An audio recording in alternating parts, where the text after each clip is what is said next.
The Adventure of the Empty House by Arthur Conan Doyle. Narrated by Peter Silverleaf. It was in the spring of the year 1894 that all London was interested and the fashionable world dismayed by the murder of the Honourable Ronald Adair under most unusual and inexplicable circumstances. The public has already learned those particulars of the crime which came out in the police investigation, but a good deal was suppressed upon that occasion, since the case for the prosecution was so overwhelmingly strong that it was not necessary to bring forward all the facts. Only now, at the end of nearly 10 years, am I allowed to supply those missing links which make up the whole of that remarkable chain.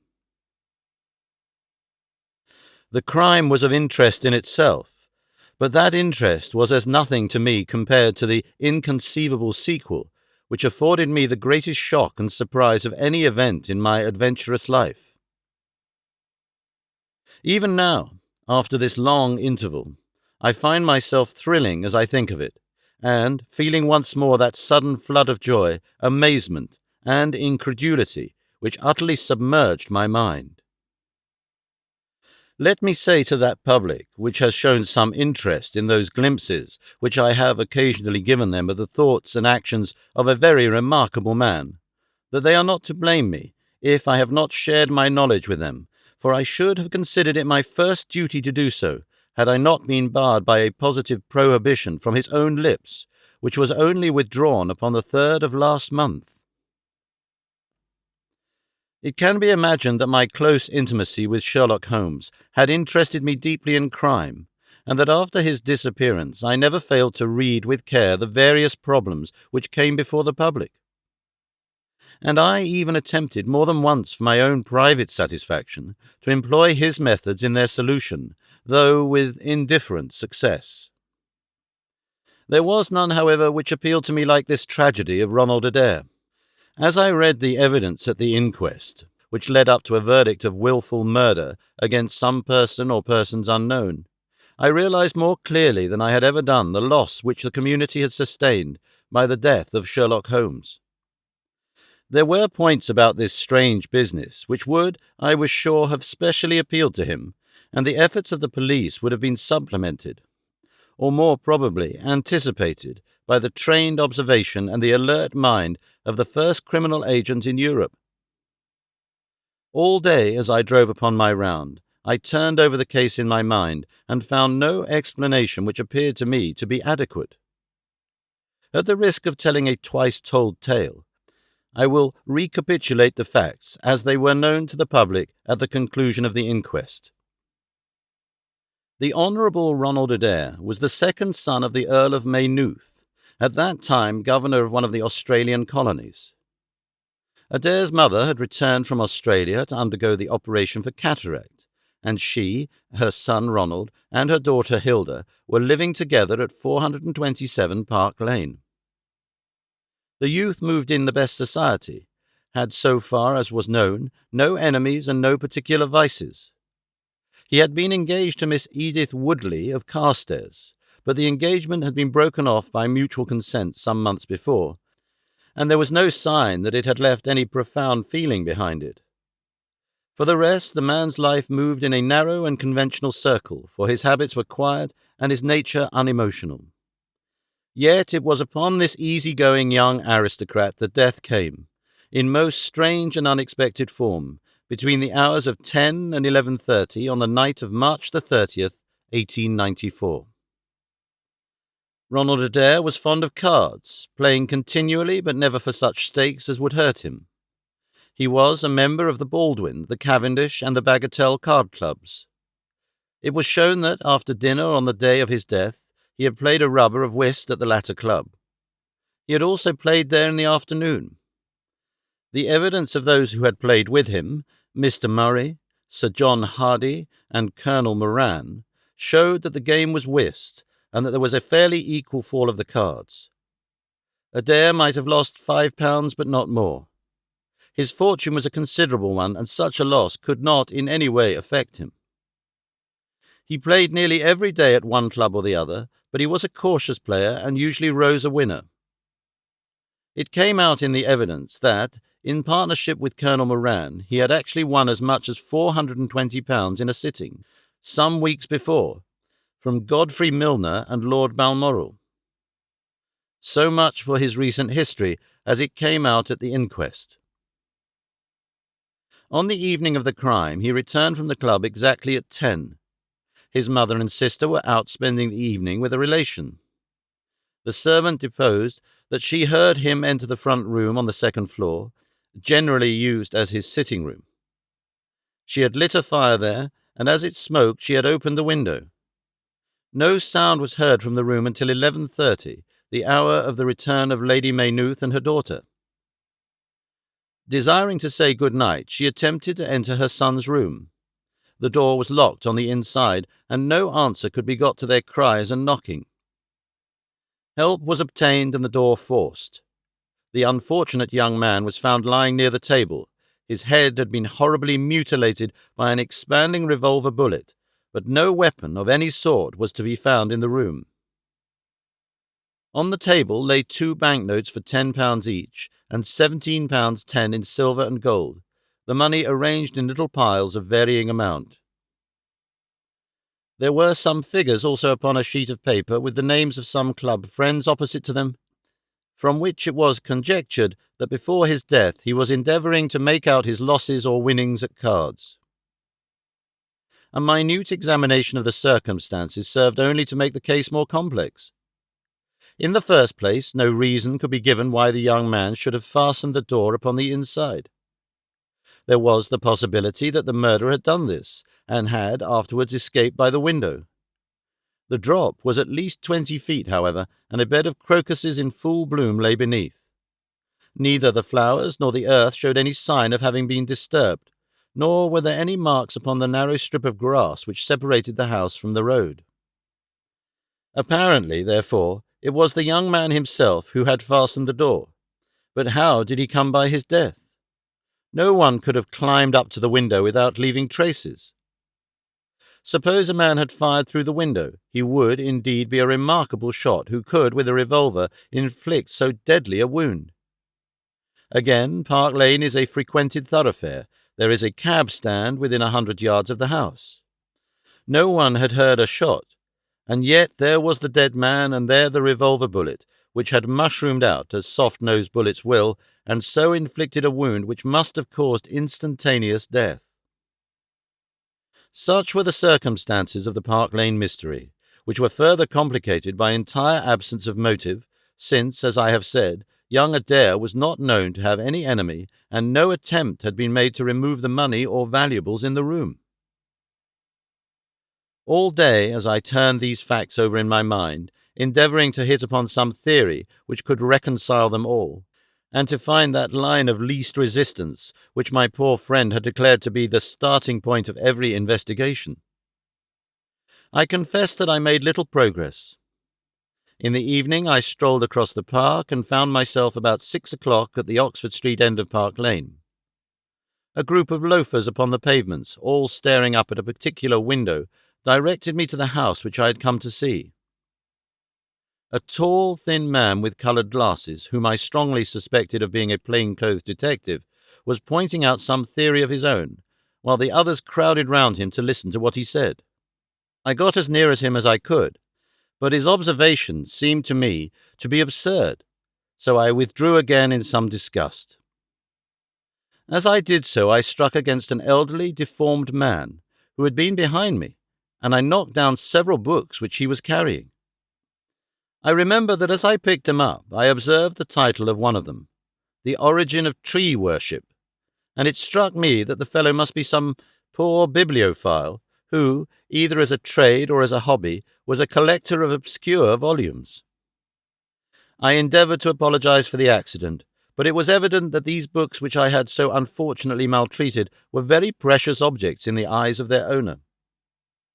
With a snarl of contempt he turned upon his heel, and I saw his curved back and white side whiskers disappear among the throng.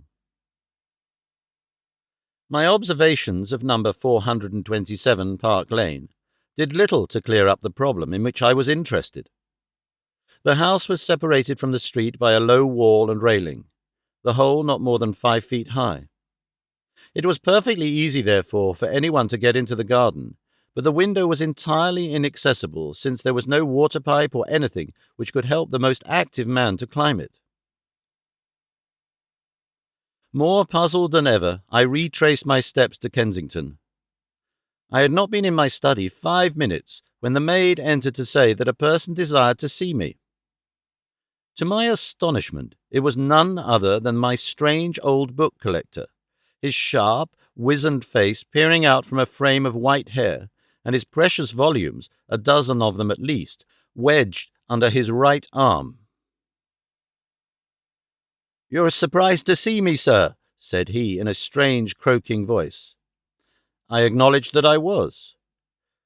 "Well, I've a conscience, sir, and when I chanced to see you go into this house, as I came hobbling after you, I thought to myself, I'll just step in and see that kind gentleman, and tell him that if I was a bit gruff in my manner, there was not any harm meant, and that I am obliged to him for picking up my books."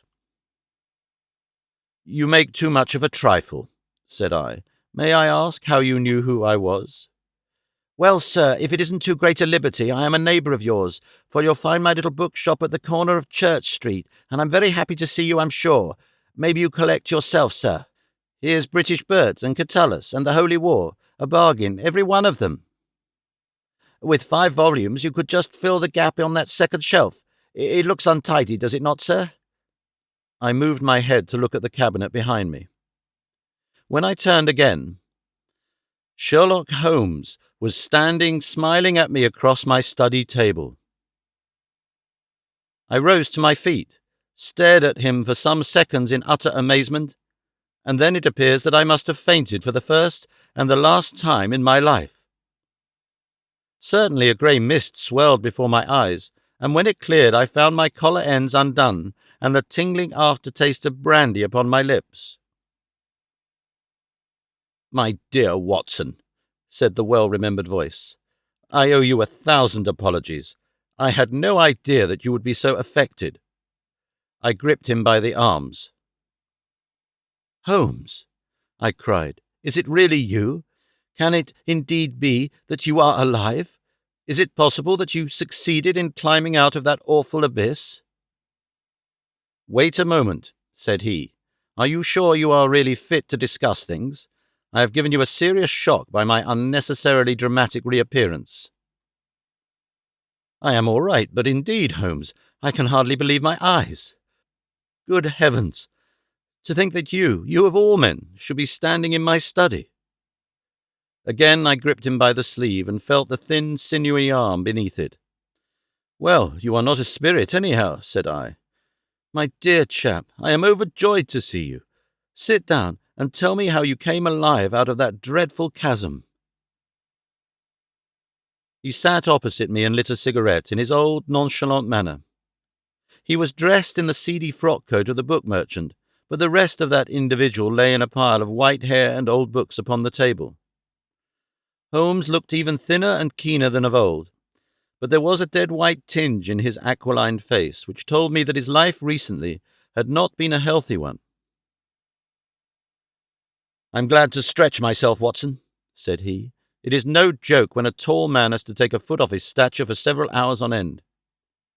Now, my dear fellow, in the matter of these explanations we have, if I may ask for your cooperation, a hard and dangerous night's work is in front of us. Perhaps it would be better if I gave you an account of the whole situation when that work is finished." "I am full of curiosity. I should much prefer to hear now." "You'll come with me tonight?" "When you like and where you like." "This is indeed like the old days. We shall have time for a mouthful of dinner before we need go. Well then, about that chasm. I had no serious difficulty in getting out of it, for the very simple reason that I was never in it." "You were never in it?" "No, Watson, I was never in it. My note to you was absolutely genuine. I had little doubt that I had come to the end of my career when I perceived the somewhat sinister figure of the late Professor Moriarty standing upon the narrow pathway which led to safety. I read an inexorable purpose in his grey eyes. I exchanged some remarks with him, therefore, and obtained his courteous permission to write the short note which you afterwards received. I left it with my cigarette box and my stick, and I walked along the pathway, Moriarty still at my heels. When I reached the end, I stood at bay. He drew no weapon, but he rushed at me and threw his long arms round me. He knew that his own game was up, and was only anxious to revenge himself upon me. We tottered together at the brink of the fall. I have some knowledge, however, of baritsu, or the Japanese system of wrestling, which has more than once been very useful to me.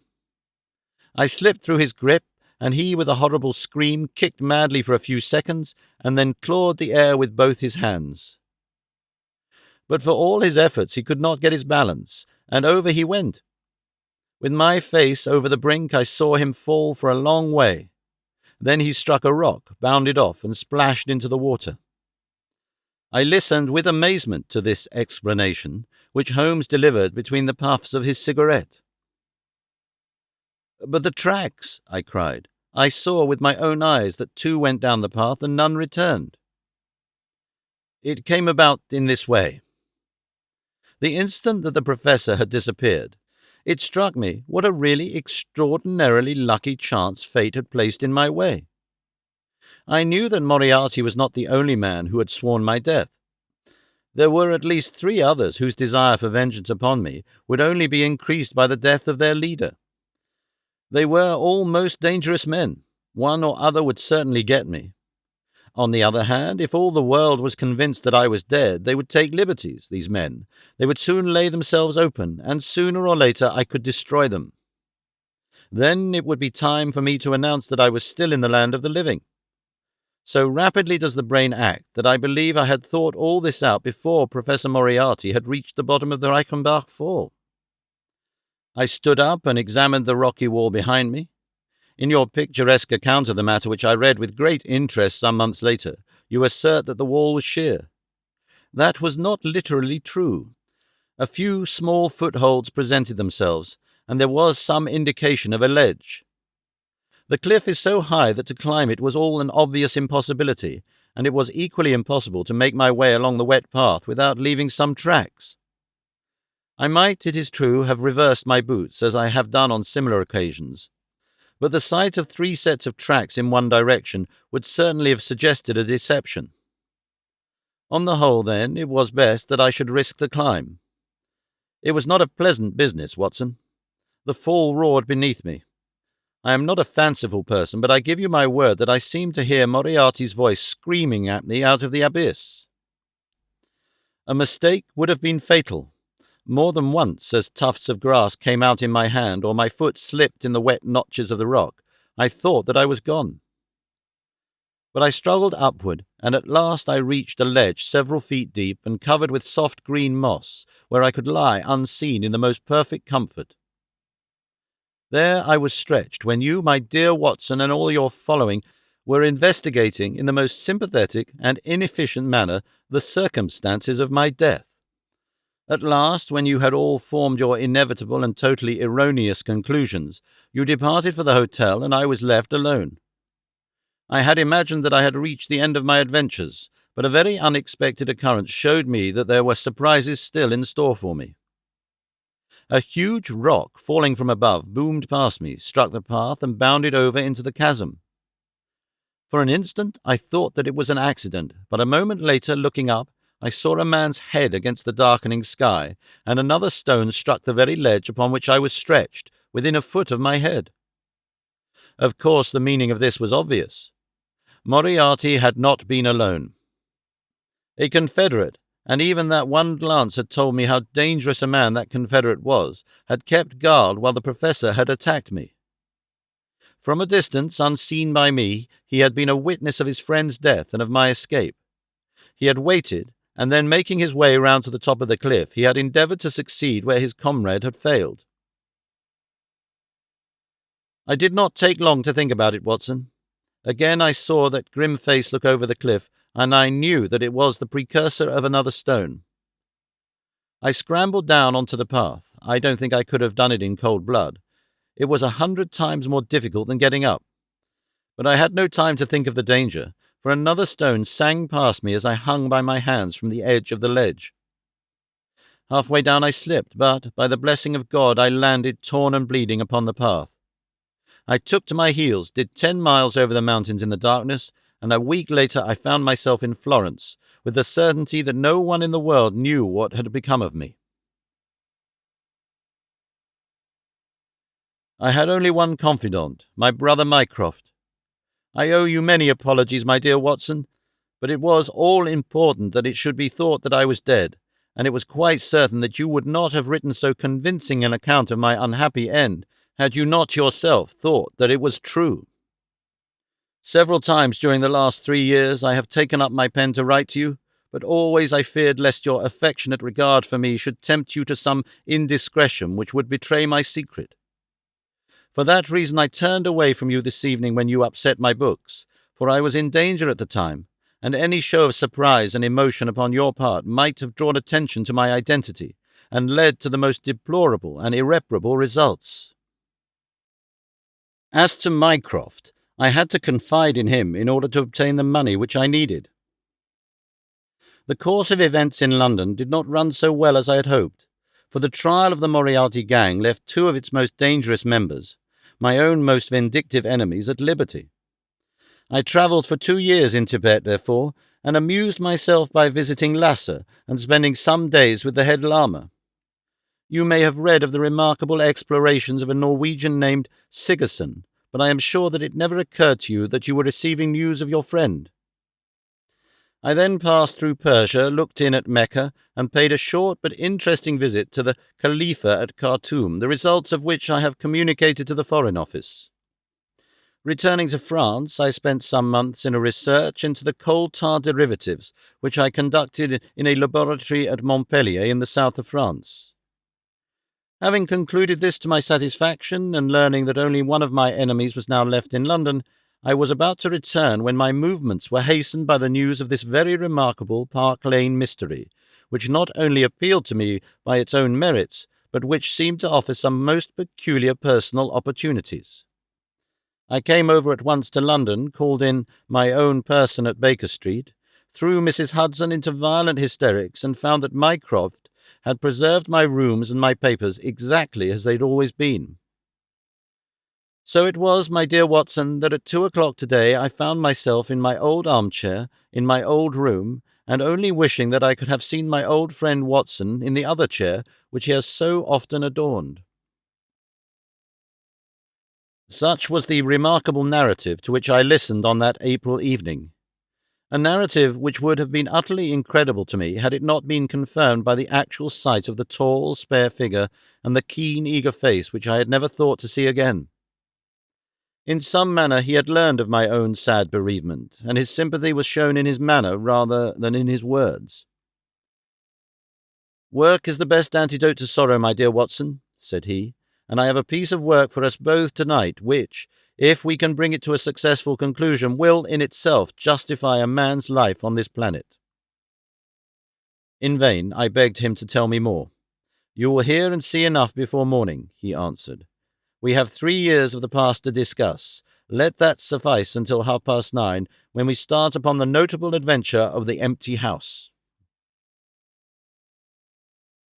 It was indeed like old times when, at that hour, I found myself seated beside him in a hansom, my revolver in my pocket, and a thrill of adventure in my heart. Holmes was cold and stern and silent. As the gleam of the street lamps flashed upon his austere features, I saw that his brows were drawn down in thought and his thin lips compressed. I knew not what wild beast we were about to hunt down in the dark jungle of criminal London, but I was well assured from the bearing of this master huntsman that the adventure was a most grave one, while the sardonic smile which occasionally broke through his ascetic gloom boded little good for the object of our quest. I had imagined that we were bound for Baker Street, but Holmes stopped a cab at the corner of Cavendish Square. I observed that as he stepped out he gave a most searching glance to right and left, and at every subsequent street corner he took the most utmost pains to assure that he was not followed. Our route was certainly a singular one. Holmes' knowledge of the byways of London was extraordinary, and on this occasion he passed rapidly and with an assured step through a network of mews and stables, the very existence of which I had never known. We emerged at last into a small road lined with old gloomy houses, which led us into Manchester Street and so to Blandford Street. Here he turned swiftly down a narrow passage, passed through a wooden gate into a deserted yard, and then opened with a key the back door of a house. We entered together, and he closed it behind us. The place was pitch dark, but it was evident to me that it was an empty house. Our feet creaked and crackled over the bare planking, and my outstretched hand touched a wall from which the paper was hanging in ribbons. Holmes' cold, thin fingers closed round my wrist and led me forward down a long hall until I dimly saw the murky fanlight over the door. Here Holmes turned suddenly to the right, and we found ourselves in a large, square, empty room, heavily shadowed in the corners, but faintly lit in the centre from the lights of the street beyond. There was no lamp near, and the window was thick with dust, so that we could only just discern each other's figures within. My companion put his hand upon my shoulder and his lips close to my ear. "Do you know where we are?" he whispered. "Surely that is Baker Street," I answered, staring through the dim window. "Exactly. We are in Camden House, which stands opposite to our own old quarters." "But why are we here?" "Because it commands so excellent a view of that picturesque pile. Might I trouble you, my dear Watson, to draw a little nearer to the window, taking every precaution not to show yourself, and then to look up at our old rooms, the starting point of so many of your little fairy tales? We will see if my 3 years of absence have entirely taken away my power to surprise you." I crept forward and looked across at the familiar window. As my eyes fell upon it, I gave a gasp and a cry of amazement. The blind was down, and a strong light was burning in the room. The shadow of a man who was seated in a chair within was thrown in hard, black outline upon the luminous screen of the window. There was no mistaking the poise of the head, the squareness of the shoulders, the sharpness of the features. The face was turned half round, and the effect was that of one of those black silhouettes which our grandparents loved to frame. It was a perfect reproduction of Holmes. So amazed was I that I threw out my hand to make sure that the man himself was standing beside me. He was quivering with silent laughter. "Well?" said he. "Good heavens!" I cried. "It is marvellous! I trust that age doth not wither nor custom stale my infinite variety," said he, and I recognized in his voice the joy and pride which the artist takes in his own creation. "It really is rather like me, is it not?" "I should be prepared to swear that it was you." "The credit of the execution is due to Monsieur Oscar Meunier of Grenoble, who spent some days in doing the moulding. It is a bust in wax. The rest I arranged myself during my visit to Baker Street this afternoon." "But why?" "Because, my dear Watson, I had the strongest possible reason for wishing certain people to think that I was there when I was really elsewhere." "And you thought that the rooms were watched?" "I knew that they were watched." "By whom?" "By my old enemies, Watson, by the charming society whose leader lies in the Reichenbach Fall.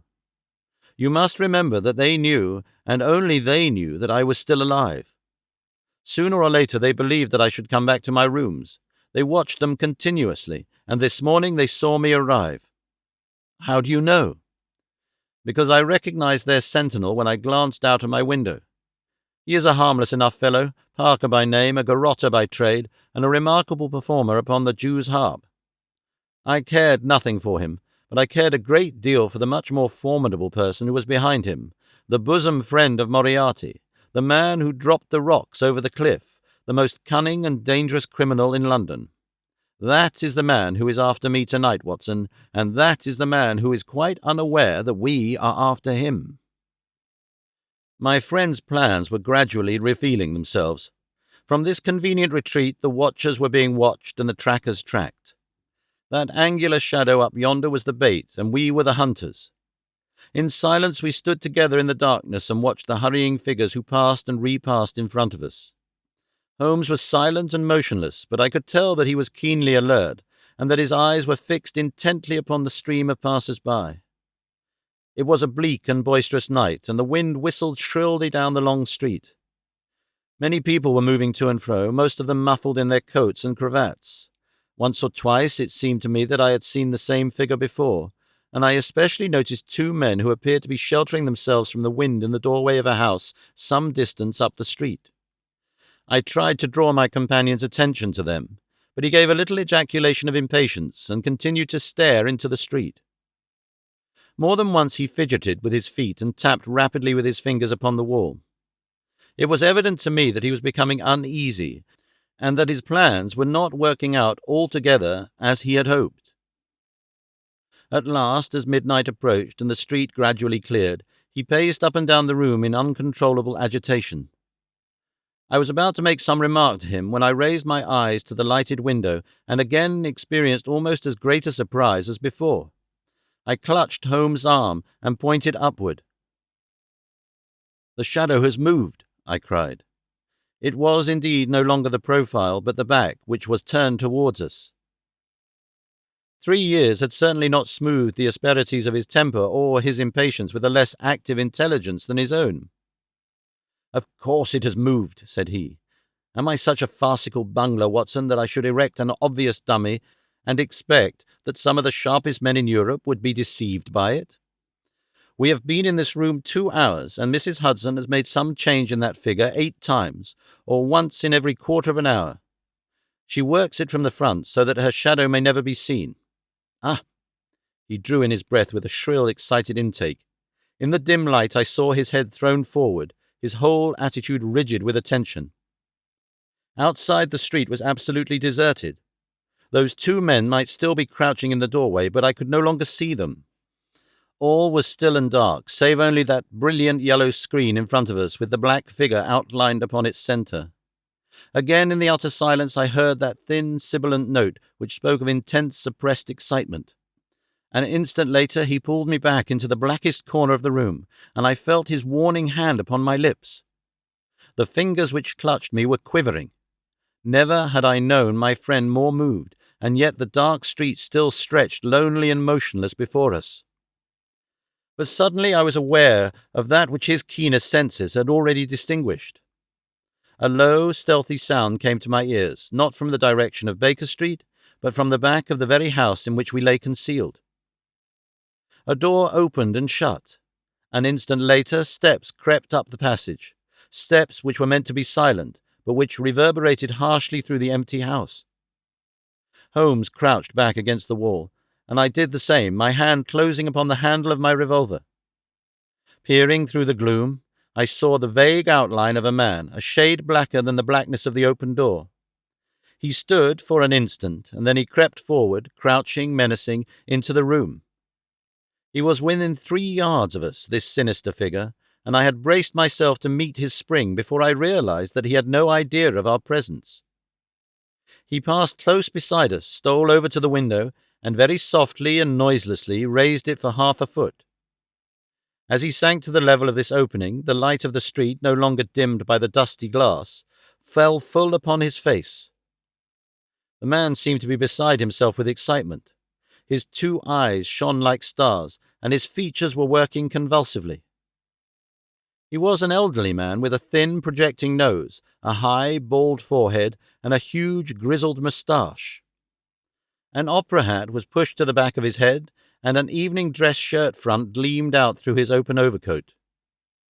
His face was gaunt and swarthy, scored with deep, savage lines. In his hand he carried what appeared to be a stick, but as he laid it down upon the floor, it gave a metallic clang.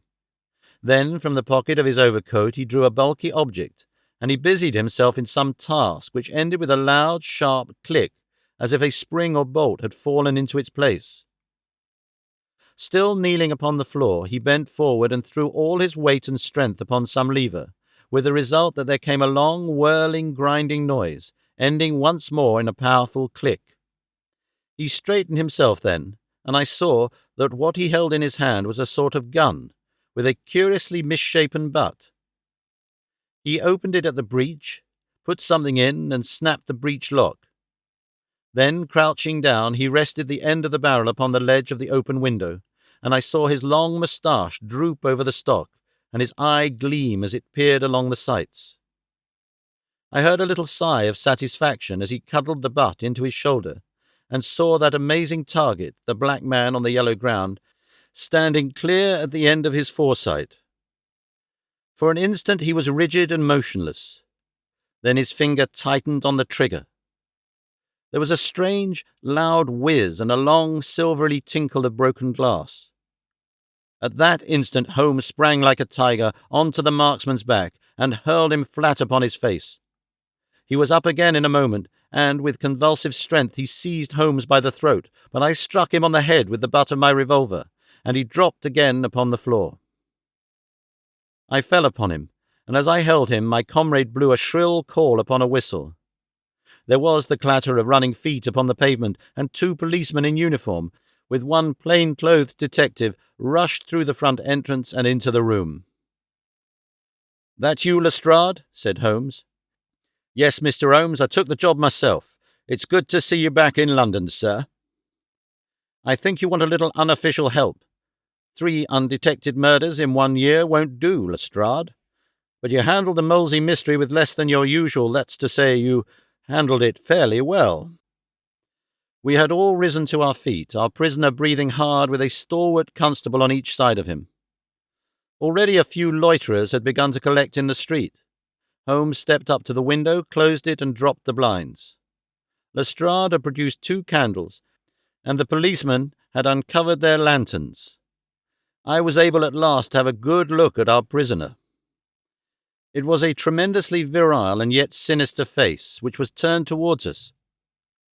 With the brow of a philosopher above and the jaw of a sensualist below, the man must have started with great capacities for good or for evil.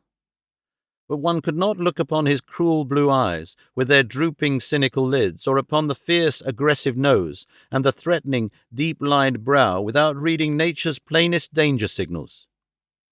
He took no heed of any of us, but his eyes were fixed upon Holmes's face with an expression in which hatred and amazement were equally blended. "You fiend," he kept on muttering. "You clever, clever fiend." "Ah, Colonel," said Holmes, arranging his rumpled collar. "Journeys end in lovers' meetings, as the old play says. I don't think I have had the pleasure of seeing you since you favoured me with those attentions as I lay on the ledge above the Reichenbach Fall." The colonel still stared at my friend like a man in a trance. "You cunning, cunning fiend," was all that he could say. "I have not introduced you yet," said Holmes. "This gentleman is Colonel Sebastian Moran, once of Her Majesty's Indian Army, and the best heavy-game shot that our Eastern Empire has ever produced. I believe I am correct, Colonel, in saying that your bag of tigers still remains unrivaled?"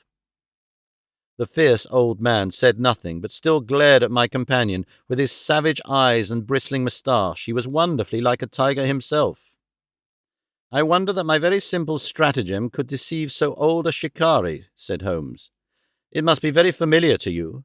Have you not tethered a young kid under a tree, lain above it with your rifle, and waited for the bait to bring up your tiger? This empty house is my tree, and you are my tiger. You have possibly had other guns in reserve in case there should be several tigers, or in the unlikely supposition of your own aim failing you. These," he pointed around, "are my other guns. The parallel is exact." Colonel Moran sprang forward with a snarl of rage, but the constables dragged him back. The fury upon his face was terrible to look at. "I confess that you had one small surprise for me," said Holmes. "I do not anticipate that you would yourself make use of this empty house and this convenient front window. I had imagined you as operating from the street where my friend Lestrade and his merry men were awaiting you. With that exception, all has gone as I expected." Colonel Moran turned to the official detective. "You may or may not have just cause for arresting me," said he, "but at least there can be no reason why I should submit to the gibes of this person. If I am in the hands of the law, let things be done in a legal way." "Well, that's reasonable enough," said Lestrade. "Nothing further you have to say, Mr. Holmes, before we go?" Holmes had picked up the powerful air gun from the floor and was examining its mechanism. "An admirable and unique weapon," said he, "noiseless and of tremendous power. I knew von Herder, the blind German mechanic who constructed it to the order of the late Professor Moriarty. For years I have been aware of its existence, though I had never before had the opportunity of handling it. I commend it very specially to your attention, Lestrade, and also the bullets which fit it." "You can trust us to look after that, Mr. Holmes," said Lestrade, as the whole party moved towards the door. "Anything further to say?" "Only to ask what charge you intend to prefer." "What charge, sir? Why, of course, the attempted murder of Mr. Sherlock Holmes." "Not so, Lestrade. I do not propose to appear in the matter at all. To you, and to you only, belongs the credit of the remarkable arrest which you have effected. Yes, Lestrade, I congratulate you. With your usual happy mixture of cunning and audacity, you have got him." "Got him? Got whom, Mr. Holmes?" "The man that the whole force has been seeking in vain. Colonel Sebastian Moran, who shot the Honourable Ronald Adair with an expanding bullet from an air gun through the open window of the second-floor front of number 427 Park Lane upon the 30th of last month. That's the charge, Lestrade. And now, Watson, if you can endure the draught from a broken window, I think that half an hour in my study over a cigar may afford you some profitable amusement." Our old chambers had been left unchanged through the supervision of Mycroft Holmes and the immediate care of Mrs. Hudson. As I entered, I saw, it is true, an unwonted tidiness, but the old landmarks were all in their place. There were the chemical corner and the acid-stained deal-top table. There upon a shelf was the row of formidable scrapbooks and books of reference which many of our fellow citizens would have been so glad to burn. The diagrams, the violin case, and the pipe-rack, even the Persian slipper which contained the tobacco, all met my eyes as I glanced round me. There were two occupants of the room. One, Mrs. Hudson, who beamed upon us both as we entered. The other, the strange dummy which had played so important a part in the evening's adventures. It was a wax-coloured model of my friend, so admirably done that it was a perfect facsimile. It stood on a small pedestal table with an old dressing-gown of Holmes's so draped round it that the illusion from the street was absolutely perfect. "I hope you observed all precautions, Mrs. Hudson," said Holmes. "I went to it on my knees, sir, just as you told me." "Excellent. You carried the thing out very well. Did you observe where the bullet went?" "Yes, sir. I'm afraid it has spoiled your beautiful bust, for it passed right through the head and flattened itself on the wall. I picked it up from the carpet. Here it is." Holmes held it out to me. "A soft revolver bullet, as you perceive, Watson. There's genius in that, for who would expect to find such a thing fired from an air gun?" "All right, Mrs. Hudson, I am much obliged for your assistance. And now, Watson, let me see you in your old seat once more, for there are several points which I should like to discuss with you." He had thrown off the seedy frock-coat, and now he was the Holmes of old in the mouse-coloured dressing-gown which he took from his effigy. "The old shikari's nerves have not lost their steadiness, nor his eyes their keenness," said he with a laugh, as he inspected the shattered forehead of his bust. "Plumb in the middle of the back of the head and smack through the brain. He was the best shot in India, and I expect that there are few better in London. Have you heard the name?" "No, I have not." "Well, well, such is fame. But then, if I remember right, you had not heard the name of Professor James Moriarty, who had one of the greatest brains of the century. Just give me down my index of biographies from the shelf." He turned over the pages lazily, leaning back in his chair and blowing great clouds from his cigar. "My collection of M's is a fine one," said he. "Moriarty himself is enough to make any letter illustrious. And here is Morgan the poisoner, and Merridew of abominable memory, and Matthews, who knocked out my left canine in the waiting-room at Charing Cross. And finally, here is our friend of tonight." He handed over the book, and I read: "Moran, Sebastian, Colonel, unemployed, formerly 1st Bangalore Pioneers, born London, 1840, son of Sir Augustus Moran, C.B., once British Minister to Persia, educated Eton and Oxford, served in Jawaki campaign, Afghan campaign, Charasiab Dispatches, Sherpur, and Kabul. Author of Heavy Game of the Western Himalayas, 1881. 3 Months in the Jungle, 1884. Address, Conduit Street. Clubs, the Anglo-Indian, the Tankerville, the Bagatelle Card Club. On the margin was written in Holmes's precise hand, "The second most dangerous man in London." "This is astonishing," said I, as I handed back the volume. "The man's career is that of an honourable soldier." "It is true," Holmes answered. "Up to a certain point he did well. He was always a man of iron nerve, and the story is still told in India how he crawled down a drain after a wounded man-eating tiger. There are some trees, Watson, which grow to a certain height and then suddenly develop some unsightly eccentricity. You will see it often in humans. I have a theory that the individual represents in his development the whole procession of his ancestors, and that such a sudden turn to good or evil stands for some strong influence which came into the line of his pedigree. The person becomes, as it were, the epitome of the history of his own family."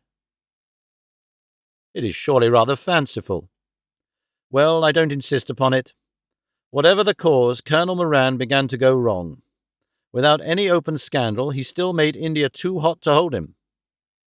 He retired, came to London, and again acquired an evil name. It was at this time that he was sought out by Professor Moriarty, to whom for a time he was chief of the staff.